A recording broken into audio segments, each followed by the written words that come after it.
kuara wirai mitarja lampuang tiga di Jawa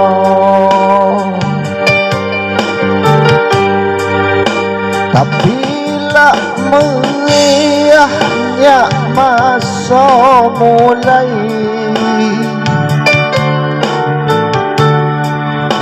ya masa mulai gak tubas badan mengenai Tuhan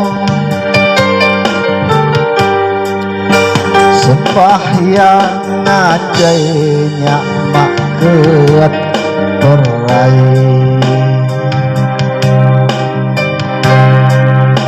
ngakat tahajud daliah puasa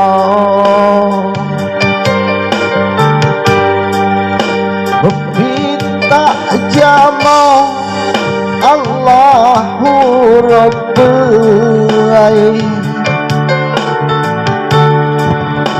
Allahu Rabbi kalau dapat masuk kahaga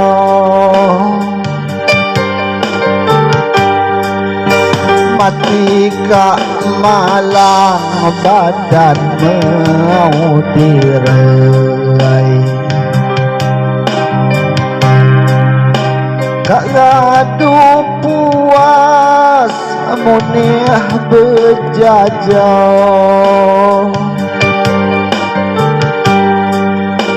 sijo suratan anja ilahai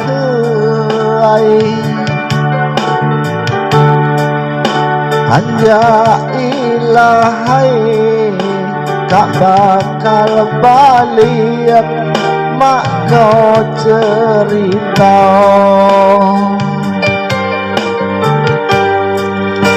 punyen serundau mak kau lagai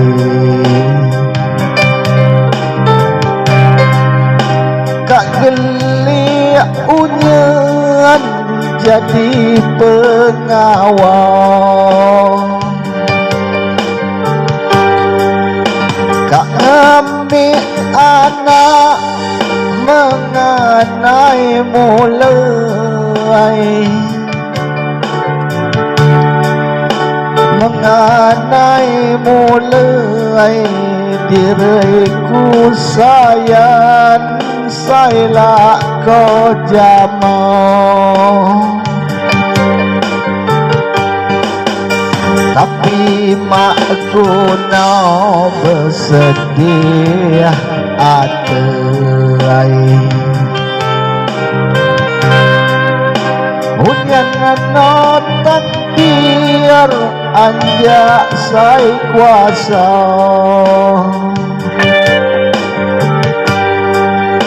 walau mak dapatnya masa mulai ya masa mulai kekalau masa janda sai muda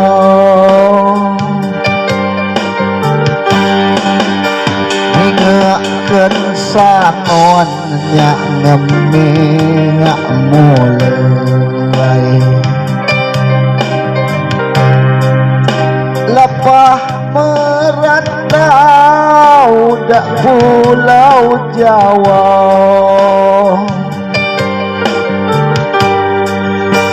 bertahun-tahun ya mak ngabarai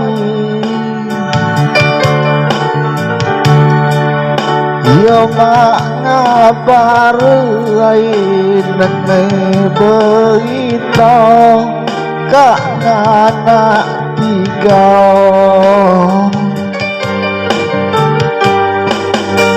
lihat tiga jauh ikam akhir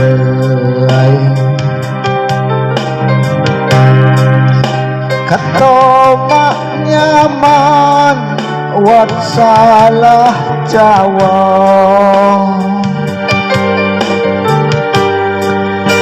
Nyak kilui mahab di kanan kiri,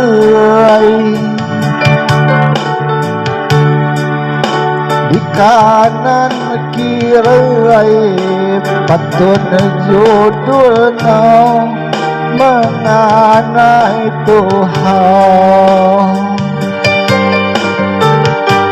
Patun judulna mengenai Tuhan. Di kedua beliau itu keadu puas belajar, keadu puas medan, keadu puas senamono mengenai, namun beliau sejumlah lagi-lagi tumpuk pasangan hidup. Jadi buku bakal balik nak ku cerita, cuman maksudlah dia namun nasib jodoh maut sama kehendak Allah Subhanahu wa taala. Manusia berbuat, Allah yang menghendaki. Wassalamualaikum warahmatullahi wabarakatuh.